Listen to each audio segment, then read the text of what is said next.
So Michael Moore weighed in on the 2020 election, and his commentary was confusing. Ballot initiatives, as you said, this is how we did it in Michigan in November. We got a ballot proposal passed to legalize marijuana. That doubled the youth vote from the last off-year election. And we had a ballot initiative that passed that made it illegal to gerrymander or to do voter suppression. That brought out a large African-American community at the voting booth. So that caused Michigan to go back into the blue category. All 4 top offices in the state capitol, governor, lieutenant governor, attorney general, and secretary of state, are all Democrats now. And we removed 2 Republicans in suburban Detroit, white suburban Detroit, and replaced them with 2 Democratic women. So that's what we have to do this time. In the swing states, you must have ballot proposals to bring out the base, raise the minimum wage, pass the Equal Rights Amendment for women, the ones we did in Michigan. There's so many free college. All those things are going to bring out the base if you have them as ballot proposals. And number 3, we have to have a candidate who is beloved by the American people and who is outside the political inner circle, somebody who's not a politician, somebody who's going to win. I think, in my humble opinion, 4 of these candidates running could beat Trump: Bernie, Biden, Kamala Harris, and Elizabeth Warren. They could beat him. But Hillary beat him. It's not enough just to beat Trump. The only way to remove Trump is to crush Trump. And that's the question that has to be asked. Who can crush Trump? Who's the street fighter?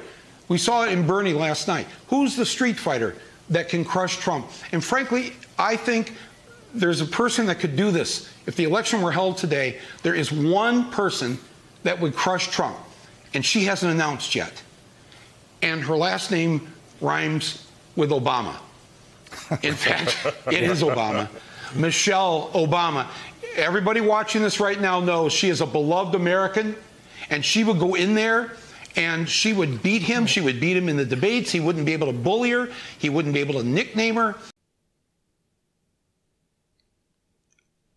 What? Where does that come from? What is that based on? That was so left field. He was doing everything he was saying was spot on. Like, okay, let's make it about policy. Let's put the ballot initiatives there, free college, all these important, proposals.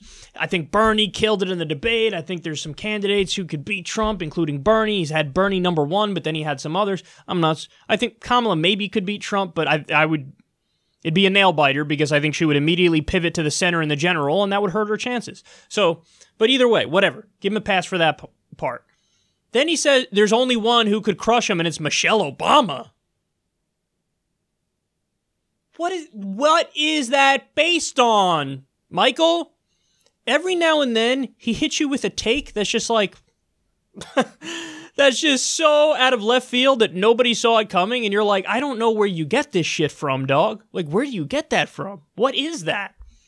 I have no idea if Michelle Obama would be a candidate who could beat Trump. I've never seen a poll on it, but when you talk about this, honestly, it reminds me quite a bit of, I think he was the guy who said, like last year, like, oh, the Democrats need to run our own celebrity, like The Rock or Tom Hanks or Oprah Winfrey. Why? See, sometimes so many of these people just get involved in this goofy ass thing where it becomes about the reality angle to it, the reality TV angle to it. And it becomes about just anti-Trumpism. Like, that's the core of it.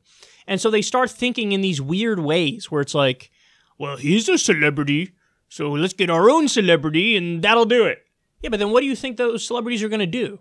Like what? You think The Rock is going to go in there and crusade for Medicare for all? I highly doubt it. Highly doubt it. So it's just reel it in a little bit, man. Reel it in a little bit. Like, what a bizarre take that definitely nobody saw coming. And I don't understand where it comes from. I don't understand what the motivation is to make an argument like that. It's based on no data whatsoever, but he seems so convinced. Like, oh, she's a beloved American. Yeah, Democrats like her. Lefties like her. I got nothing against Michelle Obama. I don't know much about her politics, but that's the point. Is that's the problem? Is I don't know. Is she like a Bill Clinton Hillary Clinton, President Obama type of, status quo defending liberal, or what? Is she a Bernie Sanders swashbuckling leftist? I have no idea, and neither do you. So why would you say she's the one who needs to get elected?